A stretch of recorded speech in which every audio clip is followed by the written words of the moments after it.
Welcome back to U Squared with Transformational Life Coach Christy Karate. This is week 3.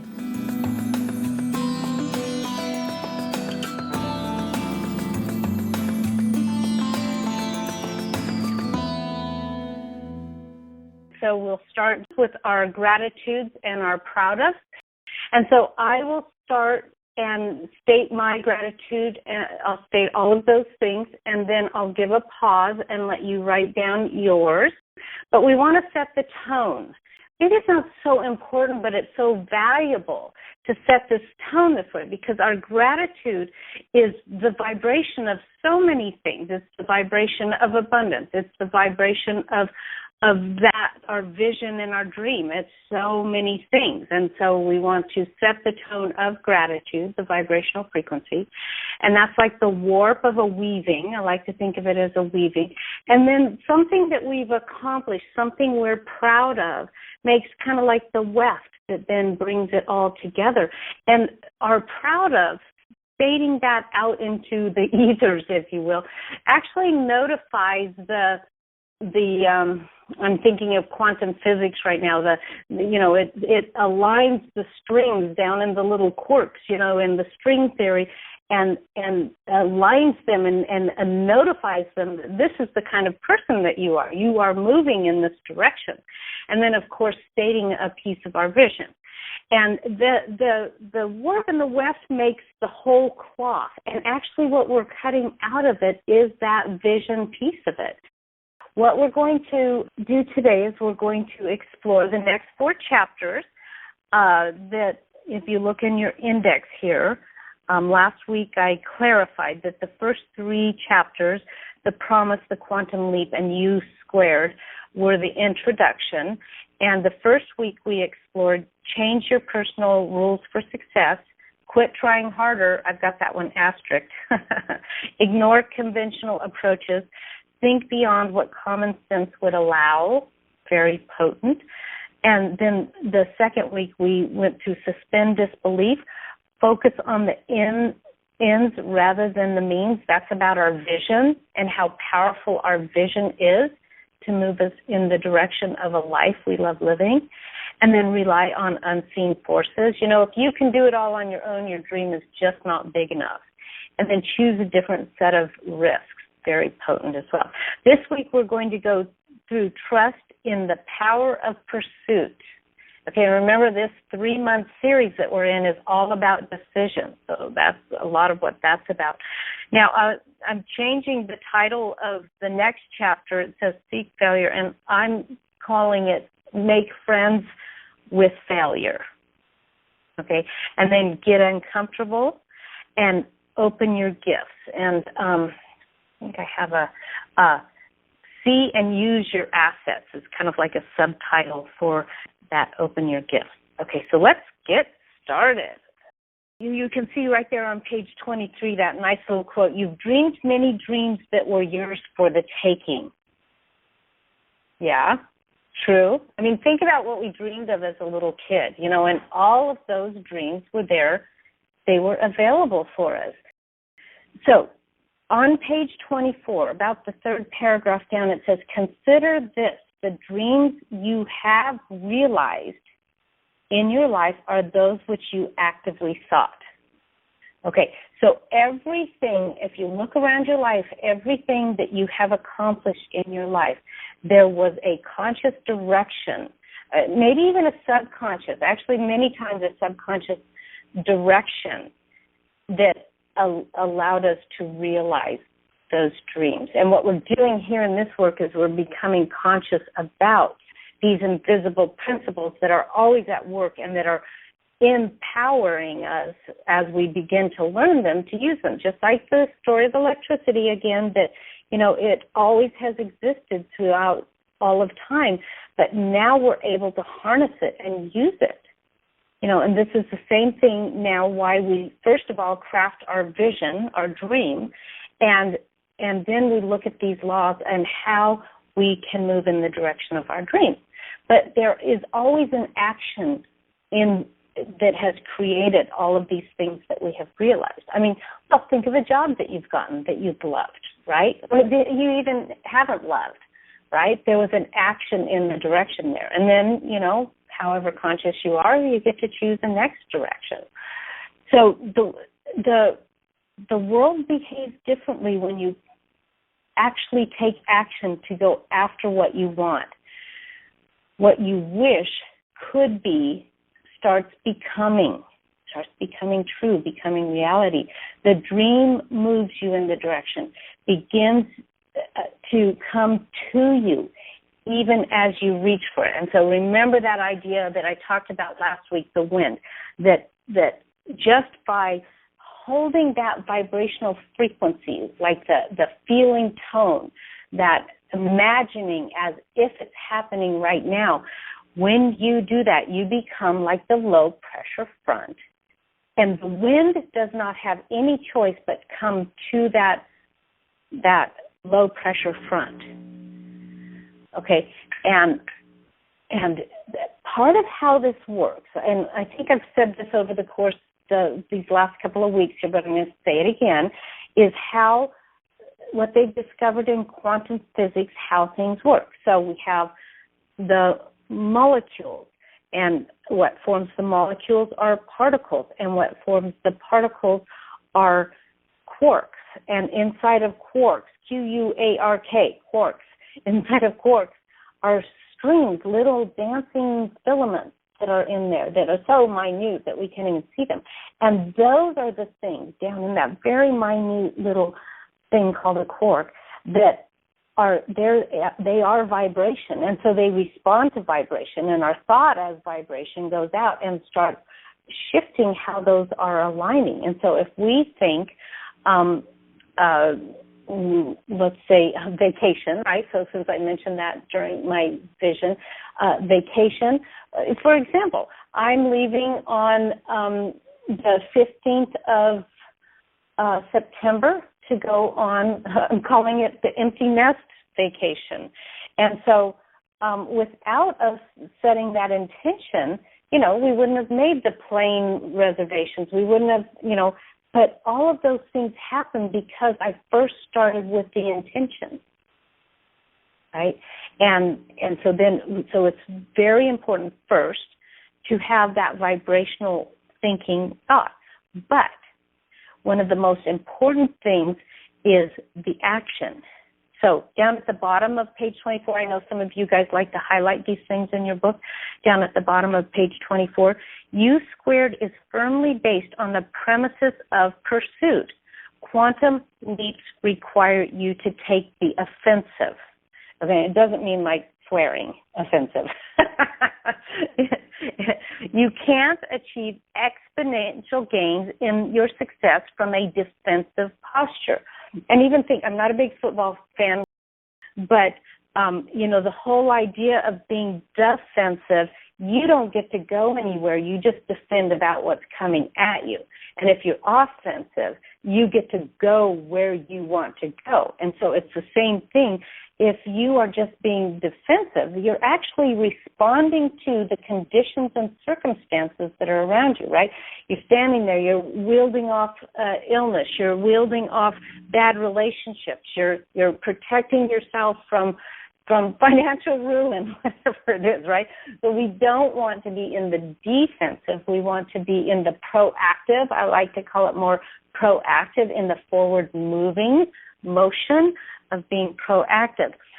You can't remain in a passive stance and make a quantum jump.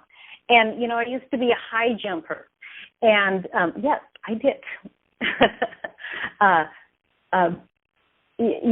To stand in front of that pole and just all of a sudden jump up, 4 feet, 5 feet, whatever it is, right? You can't do that. You have to run and jump. And that's why it doesn't matter what kind of action you take, as long as it's action in the direction of your dream. In fact, to do that high jump, to make that high jump, you start with small little steps. That's not the jump, right? And so you ask yourself, what is a step in the direction? Step, right? Action. What is an action in the direction of my dream? Now, it does not even have to be like, say you want to change jobs. It doesn't even have to be to submit a new resume. It may mean, I'm just going to kind of explore on the internet. That's an action. And what it actually does is start aligning those little filaments, those little fibers down there in this most amazing universe that we live in, right? And then you move in the direction of that dream, right?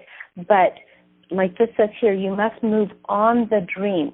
This means you must leave the cover, the safety that goes with merely wishing for something. You must place your trust in action. What is a step in the direction of my dream? And then, okay, so that is trust in the power of pursuit. You cannot just wish this stuff into being. And you cannot, as much as we talk about how our thought is what is moving those strings, those molecules to form our vision or our dream, the thought alone does not make it happen. So remember the model I've talked about before, and it might be a new introduction. So if you have a pen and paper, this is a real great one to write down. So our thought through our emotion, and we're going to talk about that next week, through our emotion causes us to move into action. And it's that action that causes the result. Just like the chair I'm sitting in, there would be no chair I'm sitting in unless somebody had the thought. And my chair is, by the way, it's a purple office chair. No surprise, I bet, right? So somebody had the thought, there's going to be somebody out there, there's going to be a couple of somebodies out there that's going to love a purple office chair. So I'm going to make that, and then I'm going to sell it at IKEA, and they had to take action to bring it into existence, to make it become real. Okay, so power of pursuit. You must take action, and small steps, or as long as they're in the direction, are what help you get the momentum to do this quantum leap, right? You are ready for this quantum leap, believe it or not, okay? So next is, and it really freaks people out to the idea of seek failure, but if you've been through the Dream Builder program, we actually have 2 different weeks in that program that we talk about failure. And that chapter in there is called Befriending Our Fears, and this whole idea of seek failure, we don't want to seek failure, really. It kind of makes the point here. But just like we don't want to pay attention to the accident on the freeway because then we become a part of the accident, we really want to just take the failure and make friends with it. And see, if we don't make friends with our failure, then it actually is still, it's kind of like never pulling that sliver out of your skin, right? It's always there, and it's always bugging you. And we want to make friends with our failure. So on page 26, it's in the second chapter about the third sentence. Problems belong in this process. They are part of the equation that produces u squared. Everything looks like a failure in the middle. Okay, so it gives you some examples here. You can't bake a cake without getting the kitchen messy. Halfway through surgery, it looks like there's been a murderer in the operating room. These examples you can read about in here. But what I love is that Edison was asked one time what it felt like to fail, 1,000 times. I saw today that somebody said he failed 1,000 times at creating the light bulb. And he said, I never failed once. It was all information. And so our failure, and that's why we want to make friends with our failure. So, for example, someday, I'll retell the whole story of the flying leap. But basically, it's the time I stepped into the room and took a flying leap. And in that moment, I made a conscious decision to be well. And what brought me to that point of being able to do that midair was all of the work that I had done before, unpacking all of my paradigms, replacing my paradoxical thoughts with new thoughts. And I made a choice there to be midair, about to fall flat on my face in a very embarrassing as well as terrifying moment, and choose to be well. And so that could be considered a failure, but that was one of the most life-changing experiences that it was a real game changer for me. And so in any moment, you may think you're in the most uncomfortable or disappointing moment. And if you, in this practice, can in that moment say, I don't know how, I don't know why, but I can turn this failure into a stepping stone, into something that can serve me. Okay, and we can do that with every single one of our failures. So down towards the bottom of the page 26, it's easy to lose faith because other people may withdraw their support and be critical of your efforts. You know, being in this work, that can often be the case because people say, oh, who are you to think that you could, blah, blah, blah. Or, you know, you got to be. I remember when I first came into this work 25 years ago or something, and my dad said, oh, you have to be careful of cults. You know, well, my dad became totally into this work as well, and actually kind of became Buddhist, you know, through my being in this work. So that plus your own anxieties and uncertainty, boogeymen and Delilahs, can tempt you to turn on yourself. This is rigorous work. This is the rigor of the work right there, is to continue believing, okay, to know that your investment of time and of your vision and your dream is worthy of you, that you are learning and understanding these invisible principles and making them work, right? So it's constant work. It's constant work for me. I will tell you, there are moments in time, there are even days that I go, you know, really, you know, and then I stop and I remember, and we're going to get to this tonight. We remember what we've accomplished already by knowing this. You know, I just had a call with my coach, and, you know, I was feeling a little bit down. I was like, but I've been in this work so long, and why aren't I further along? She says, stop and pay attention to where you've come. And sometimes unless we do that, we don't really realize how far we've come. I can do that with you guys, too, those of you especially that have been in the program for a while. I mean, what amazing shifts I've seen you all make, right? The stress, so this is a crucial point of the process. Don't give up. Failure belongs here. It's a sign of progress. And that's one of the reasons that my programs are 6 months. You know, Dream Builder's 3 months, but basically why I enroll people for a minimum of 6 months. It's just too easy to run away when things get hard.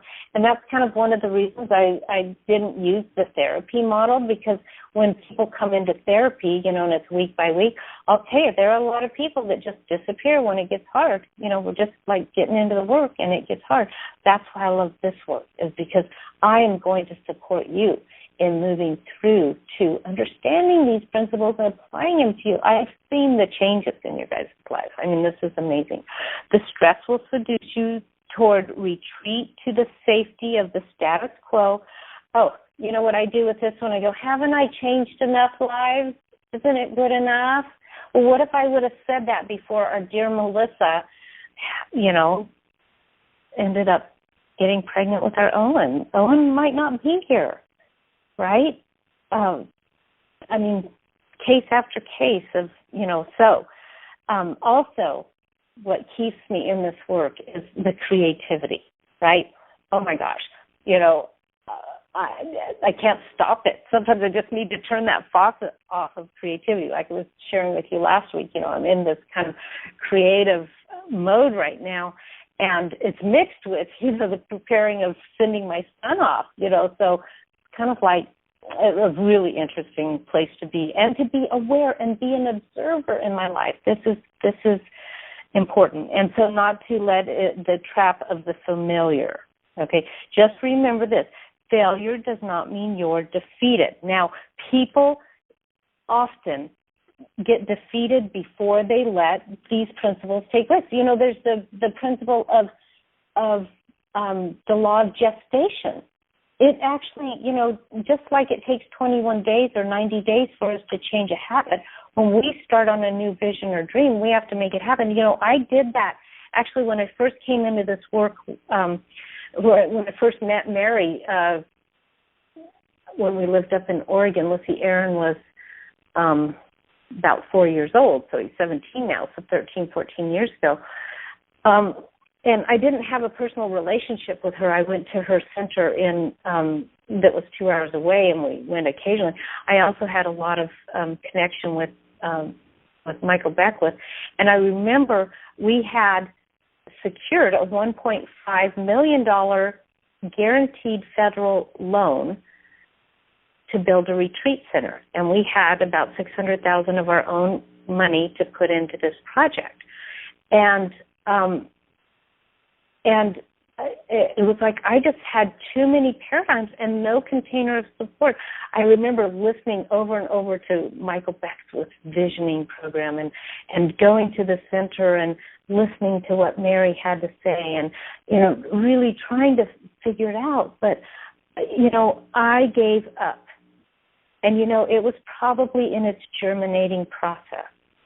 And it's just like pulling up a seed, you plant a seed and then you dig it up to see if it's growing, and actually the struggle gives you strength.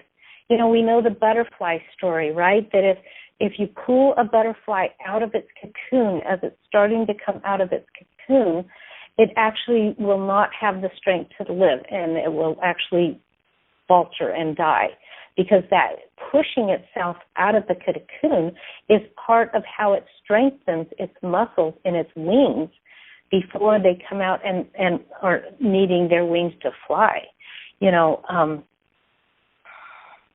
Don't interrupt problems or breakdowns as proof that you should quit, but instead take them as evidence of your growth and improvement. I was just on a call with somebody, and I told her, I said, the boogeyman's coming, right? As soon as we set our vision, right, the boogeyman comes, and all the reasons that we shouldn't, couldn't, and wouldn't, start facing us down, and our friends start telling us, oh, you shouldn't, and it's like I told her, actually, it's the good news, because, right, we're here in the blueprinting phase, it was with her, and then there's the building phase, and in between that is the gap. And that's where the boogeymen and the Delilahs hang out in, and they try to stop us. But the good news is that as they come up, as we do these actions that cause them to start showing their face, then we can befriend them. Then we can take them and make them into our strength instead of into our failure. Isn't that powerful stuff? Just love it. Okay, so I love this one. It's very simple, right? Get uncomfortable. Is that idea of getting sweaty palms, right? If you don't have sweaty palms, your dream is not big enough for you, okay? And just think about the running of the high jump, right? You've got to get sweaty. You've got to get uncomfortable, especially the stretching of getting to that next height of jumping over that high bar. Uneasiness is a predictable psychological reaction when a quantum leap is underway. Okay, and it's also that paradigm thing too, right? If you're getting uncomfortable, you can also look and see, is it something that's coming up to be healed that I can get out of the way for me to be able to jump over that high jump, right? Don't be surprised if you grow uneasy. That's predictable, part of the process. When you take the quantum leap, you ride the situation, but you don't really control it all that much. In fact, the only way you control it is by, number one, knowing where you're going, right? Having your vision in place. Number two, continuing the pursuit. That's the action, taking the action. And three, learning from your mistakes, right? Gathering that information. And it's just like surfing, right? You can kind of guess where that wave's going, but I've only tried to stand up on a board a few times, but when you get up on that board, your body has to respond this way and that way and tip your board that way and go this way. Actually what I like to relate it to is that I'm in this exercise class that we do a lot around balance, and one of the things that's most important about balance is strengthening our ankles, right? But when we are doing our balance work and standing on our foot, our ankle actually should be kind of wavering, and that actually strengthens the ankle. And the other thing about that is that with strong ankles, when you go to fall, you're more likely to catch yourself if you have strong ankles. And so that's like all of these things, knowing where you're going. Oops, but if you fall off, you learn from that mistake, right? And you continue doing the action. Now, we also have talked in the past about the law of sacrifice, and I just want to talk about that in this arena of getting uncomfortable. And what the law of sacrifice is that it's letting go of a lesser to experience a greater. For example, you cannot be happy and joyful and being sad. Now, well, you can call it bittersweet, like this month is for me, but I've chosen to find bittersweet as a good flavor, right? Like those sours that the kids like to eat, right? So, but no, just kidding. Anyway, so you must let go of negative thinking in order to create a life you love living. You must let go of calling it a failure and calling it a learning in order to glean what that supposed failure has to give you, right? So the law of sacrifice is a really important law to be paying attention to as you're going through this work. When you want something, I don't know, today I went to my exercise class and they had a substitute, and oh my gosh, she worked us out. And although that was great, I came home kind of pooped, and I went, I've got to do, get ready for my class, and I teach my class, and where am I going to get the energy? And I sat there and I went, I know where I'm going to get my energy, right, from source. I'm going to plug into that infinite source, right? And part of that was my, how I do that is, one way I do that is by my, that experience of the flying leap when I was midair and I said, I am well. And I have that vibrational frequency like programmed in my forehead. And I even use that when I think I'm getting a scratchy throat or hear everybody talking about flu season. I start moving into that vibrational frequency as I am well. And so the vitality, the energy starts coming in when I plug into that knowingness, right? And I will tell you that I will, these evenings after doing this, I do take some downtime because I love this work, and just a lot of energy comes from me and through me as I do this. So I love that. Okay, so now we're going to go on to the last little piece. Let me look at the time. This is good stuff, right, you guys? So I'm going to open up the call here in just a minute. Oh, we've got a really good piece here to go on to, so I'll do it quickly. So open your gifts. On page 29 is open your gifts. I have written a subtitle, See and Use Your Assets. Okay, you can read this information here. It's really potent. It's really great, but I'm going to give you, first of all, a little chart that I think I've talked with several of you before on, and we're going to talk about that because it's really a way. I mean, one of the questions is, how do we discover How do we discover what our gifts are, right? And one of the ways that I've done that with each one of you on a discovery session and that you can do for yourself is actually using that personal guidance system and looking to our discontents, because our discontents tell us that's not it. So then we can say, okay, so then what is it? And the question, so it's what is my discontent and what would I love? Now, what would I love goes beyond what would I want or what do I think I can have, right? And you really got to let that go. And if you could, that's where we use the magic wand, right? If you could wave a magic wand, what would you love? And what's hidden in that code of what you would love is your gift. Is your gift to give in the world. We all came here to give a gift, to give our gift in the world, Okay, so here's another way to kind of figure this out and decipher this. So I want you to imagine a 4-pane window, so it's a box with a plus sign in the middle, making 4 smaller boxes. And in the lower left hand, this is called the zones of. And in the lower left is our zone of incompetence. I'm going to tell you what these are, and then I'm going to go through them. And if you have a piece of paper, it's really a good idea to draw this out. This comes from the work of Gay Hendricks, and his book is called The Big Leap, I think it is. So in the lower left quadrant is incompetence, the zone of incompetence. The one to the right of it, so the lower right, is the box of zone of competence. That's things that you are good at. You can do.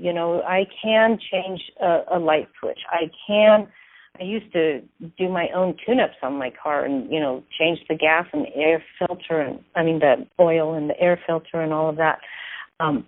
That's a competence. And then there is our zone of excellence, things that we are really good at. One of the things I think I could always have, if I would have chosen it as a career is, actually, I think I could have been a really great marketer. But, and so in that arena, I would call my zone of excellence, marketing would go in my zone of excellence. But then there's the zone of genius. That's the one on the upper left. So zone of excellence is in the upper right. Zone of genius is in the upper left. And what zone of genius is really where we can decipher what our gift is to give into the world, where our passion lives, what we would absolutely love. And, mine always comes down to creativity and to serving others. And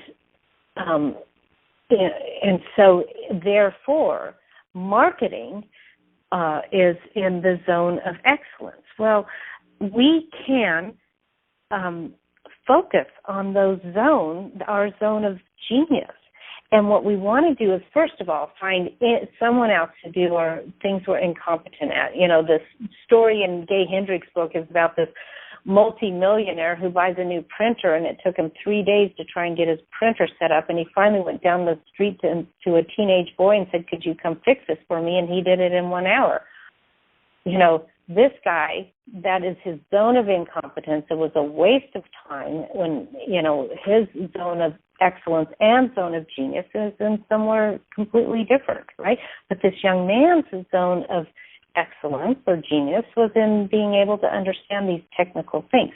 And that's why I have my assistant, Nava, to do all of those things. But I don't want those things to stick in my head. I really love the open field of creativity that happens in my brain. So you start exploring this, and when something comes up for you, so I need to book a booking for my work.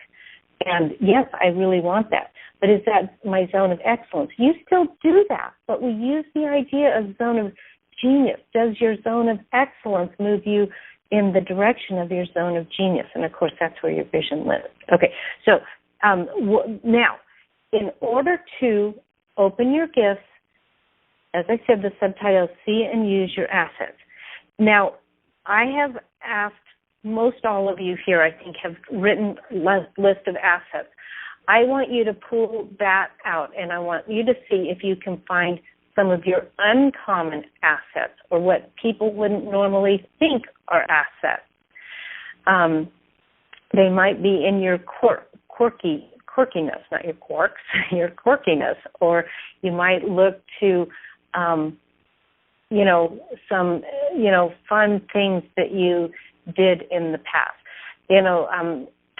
One of my assets, for example, is, I just almost can't drive by somebody that's hungry without doing something about it. And the other day there was this man, and I just had to swing around, pull into the convenience store, buy him a sandwich, and drive back around and, give him some food, And that's an asset that I have. That, I came out of a restaurant one time, and there was a guy sitting there. He wasn't even asking for anything, just could tell that he had, no place to go. His clothes were dirty. And I just said, here, have my leftovers. Oh, he was so happy. So my kindness, that's one of my assets. But you can list some of the things that point to that, because you're going to see when we go on next week to fall in love. That's falling in love with your vision, falling in love. Okay, it's actually stoking the fire, is what we're going to talk about next week.